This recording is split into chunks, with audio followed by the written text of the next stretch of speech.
Por milênios, a humanidade inteira acreditou em dezenas de deuses. A ideia de um único Deus não surgiu de repente como muita gente imagina. A verdade é que o monoteísmo tem uma história muito mais longa, mais complexa e mais surpreendente do que qualquer escola ou templo costuma contar. Ele foi forjado em meio a guerras, exílios, faraós hereges, profetas radicais e debates teológicos que duraram séculos. Antes de Abraão, Moisés e os profetas, houve um faraó egípcio que tentou impor a adoração a um único Deus e foi apagado da história por isso. Será que o monoteísmo que moldou o judaísmo, o cristianismo e o islã, e com eles boa parte da civilização ocidental, é mesmo uma revelação divina, uma evolução religiosa gradual ou as duas coisas ao mesmo tempo?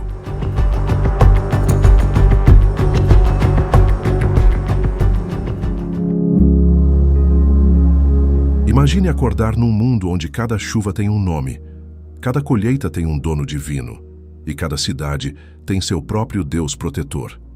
Era exatamente assim que a humanidade vivia no segundo milênio antes de Cristo. Na Mesopotâmia, Anu governava os céus, Enlil controlava os ventos e Marduk protegia a poderosa Babilônia. No Egito, Ra cruzava o céu de barco todas as manhãs e Osíris julgava os mortos no submundo. Em Canaã, a terra onde Abraão viveu, o panteão era igualmente rico. El era o pai dos deuses, Baal comandava as tempestades e Azerá, sua consorte, era venerada em postes sagrados espalhados por toda a região. O mundo antigo não era ateu, nem monoteísta, era absolutamente transbordante de divindades. É nesse cenário que a experiência de Abraão se torna algo verdadeiramente extraordinário. Segundo o texto bíblico em Gênesis 12, um homem em Ur dos Caldeus, cidade localizada no atual Iraque, coração da civilização suméria e de seu rico panteão, ouve a voz de uma única divindade que se apresenta como soberana de tudo. Não é um Deus da chuva, nem da guerra, nem de uma cidade específica. É um Deus que manda e que promete, que chama e que faz aliança. Para os estudiosos como o arqueólogo William Dever, essa ruptura não foi imediata nem total, mas representou o embrião de algo que o mundo jamais havia visto. Abraão não inventou o monoteísmo de uma só vez, mas plantou, sem saber, a semente mais revolucionária da história religiosa da humanidade. Há um detalhe perturbador escondido dentro da própria Bíblia que a maioria das pessoas nunca percebe. O nome Israel carrega, em sua raiz hebraica, o nome El, o Deus Pai do panteão cananeu. Isso não é coincidência. Estudiosos como o teólogo Mark Smith, em seu livro The Origins of Biblical Monotheism, mostram que os israelitas e os cananeus compartilhavam, nos primórdios, uma tradição religiosa muito mais próxima do que se imagina. Baal, o deus da tempestade e da fertilidade, era tão popular entre o povo de Israel que o profeta Elias, no primeiro livro dos Reis, chegou a um confronto dramático no Monte Carmelo, sozinho contra 450 profetas de Baal. Isso não era uma batalha simbólica. Era o sinal de que, por séculos, boa parte do povo escolhido adorou outros deuses sem qualquer constrangimento. O que os profetas e sacerdotes de Israel fizeram ao longo dos séculos foi algo comparável a uma longa e dolorosa reforma cultural, como se um país inteiro precisasse ser convencido, geração após geração, a abandonar suas tradições mais enraizadas. Textos como Juízes 2 e o livro de Oséias mostram um ciclo que se repetia. O povo abandonava Yahvé, sofria as consequências, se arrependia e voltava, apenas para recair novamente. A arqueóloga Francesca Stavrakopoulos, da Universidade de Exeter, aponta que inscrições encontradas em Kuntilet Ajrud, no deserto do Sinai, mencionam Yahvé e sua Azerá, sugerindo que para muitos israelitas comuns, Yahvé tinha uma consorte divina, assim como os outros deuses do Oriente Médio. O monoteísmo não foi uma herança tranquila, foi uma conquista lenta, contestada e sangrenta dentro do próprio Israel.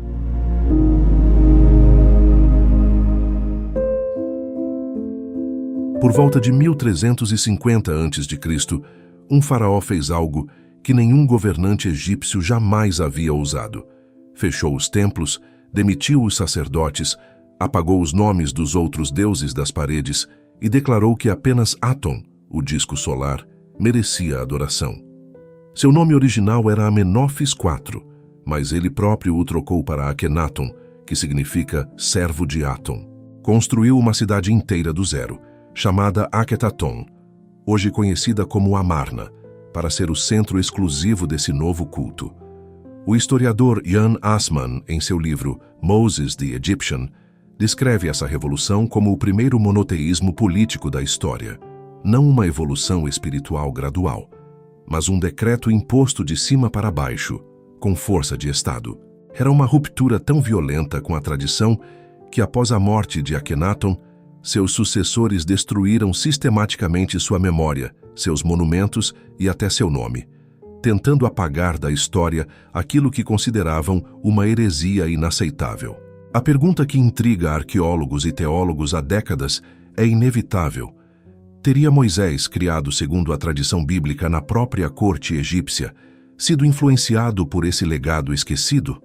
O próprio Sigmund Freud levantou essa hipótese em seu polêmico livro Moisés e o Monoteísmo, de 1939, sugerindo que Moisés poderia ter sido um sacerdote seguidor de Aton que transplantou essa fé para o povo hebreu. A hipótese é fascinante, mas permanece especulativa. Não há evidências arqueológicas diretas que confirmem essa ligação. O que se sabe com certeza, com base nas descobertas em Amarna, é que o hino a Aton, composto pelo próprio Akhenaton, apresenta paralelos impressionantes com o Salmo 104 da Bíblia hebraica. Algo que estudiosos como o egiptólogo James Henry Breasted já apontavam no início do século XX. Seja coincidência ou influência direta, o fato é que o Egito, antes de Moisés, já havia tocado na ideia do Deus único e havia sido queimado por isso. 586 a.C., Jerusalém em chamas. O Templo de Salomão, o lugar mais sagrado do mundo para os israelitas, a morada visível de Yahvé na terra, reduzido a cinzas pelo exército de Nabucodonosor, rei da Babilônia. Milhares de judeus foram arrancados de sua terra e levados a pé para o exílio, numa marcha de humilhação que durou semanas. Para um povo que acreditava ser escolhido pelo único Deus verdadeiro, aquilo era incompreensível, uma ferida que ia muito além da política ou da guerra. Como um Deus todo-poderoso poderia permitir que seu próprio templo fosse destruído, sua cidade saqueada e seu povo escravizado por adoradores de Marduk? Era a crise teológica mais profunda que Israel jamais havia enfrentado, e ela exigia uma resposta à altura. Foi exatamente nessa dor que o monoteísmo israelita encontrou sua forma mais madura e universal. Longe de sua terra, sem templo e sem rei, os escribas e sacerdotes judeus na Babilônia fizeram algo extraordinário. Em vez de abandonar sua fé, a reescreveram e aprofundaram. É nesse período que estudiosos como o biblista Richard Elliot Friedman identificam a compilação e edição definitiva de grandes porções do texto que hoje conhecemos como Antigo Testamento.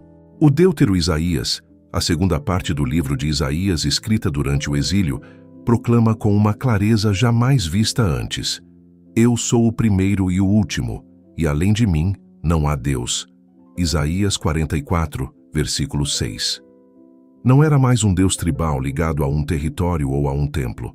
Era o Senhor de toda a história, de todas as nações, do próprio cosmos. O exílio não destruiu a fé de Israel. Ele a universalizou.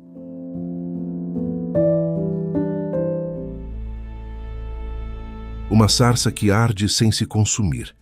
Uma voz que diz o próprio nome, como se fosse um verbo. Eu sou o que sou. A cena descrita em Êxodo 3 é uma das mais enigmáticas de toda a literatura religiosa da humanidade, e também uma das mais debatidas. Para milhões de crentes, o Monte Sinai representa o momento em que Deus se revelou de forma definitiva e sobrenatural a Moisés, entregando não apenas mandamentos, mas uma identidade teológica inteiramente nova a um povo em formação. Mas os estudiosos das Escrituras há séculos fazem uma pergunta incômoda. Se Yahvé já havia se revelado a Abraão, Isaque e Jacó, por que o texto de Êxodo 6, versículo 3, diz explicitamente que o nome Yahvé não havia sido conhecido pelos patriarcas.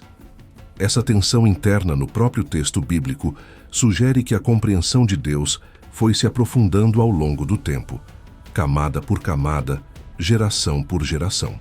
A arqueologia do Sinai e do deserto do Negev acrescenta uma dimensão ainda mais fascinante a esse debate. Pesquisas conduzidas por arqueólogos como Israel Finkelstein e Neil Asher Silberman, documentadas no livro A Bíblia Não Tinha Razão, apontam que não há evidências materiais de uma presença em massa de hebreus no Sinai durante o período do Êxodo, o que levou muitos estudiosos a propor que a narrativa mosaica seja mais teológica do que histórica, no sentido literal. Por outro lado, teólogos como o rabino Jonathan Sacks argumentam que isso não diminui em nada a verdade profunda do evento. O Sinai não precisa ser um fato geológico para ser uma revelação real. O que está em jogo não é apenas a data de um evento, é a pergunta sobre como Deus fala à humanidade.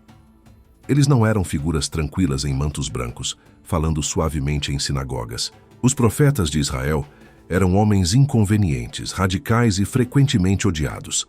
Pessoas que apareciam nas portas dos palácios para dizer ao rei exatamente o que ele não queria ouvir. Amós era um simples pastor de Tecoa quando começou a proclamar que Yahvé não era apenas o Deus de Israel, mas o juiz de todas as nações, Síria, Filisteia, Moabe e Israel incluídos, sem exceção. Oséias usou a metáfora brutal de um casamento traído para descrever a relação entre Yahvé e seu povo, chamando a idolatria de prostituição espiritual.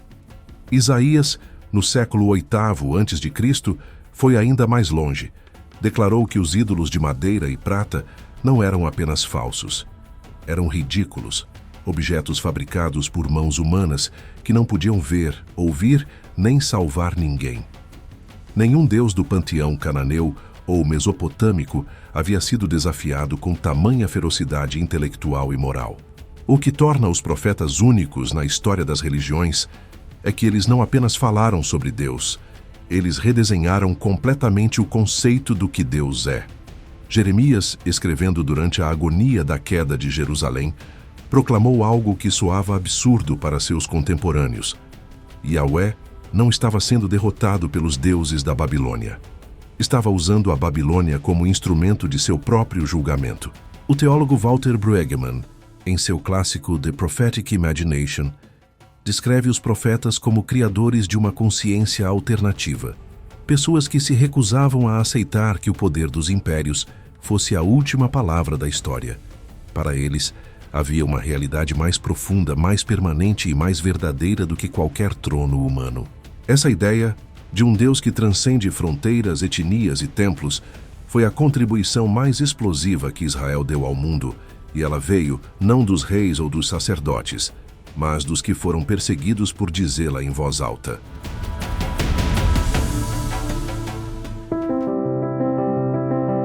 Coloque-se no lugar de um judeu devoto do século I.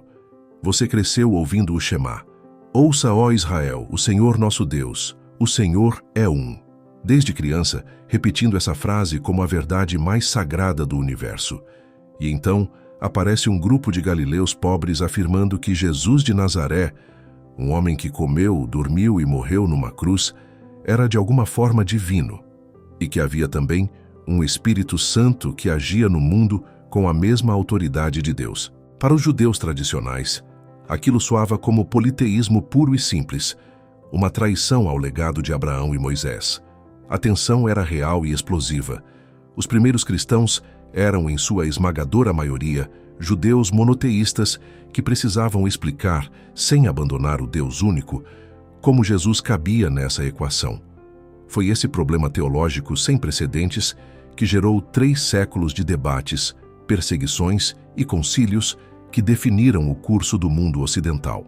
A resposta que a Igreja formulou, a doutrina da Trindade, não aparece com essa palavra em nenhuma página do Novo Testamento. Ela foi sendo construída tijolo por tijolo, especialmente no Concílio de Nicéia, em 325 d.C., convocado pelo imperador Constantino para resolver a crise gerada pelo pensamento de Ário, que defendia que Jesus era uma criatura divina, mas inferior ao Pai. O teólogo e bispo Atanásio de Alexandria resistiu com uma teimosia histórica, quase sozinho em certos momentos, à pressão para aceitar uma versão subordinada de Cristo, cunhando a fórmula de que o Filho é homoousios, da mesma substância do Pai.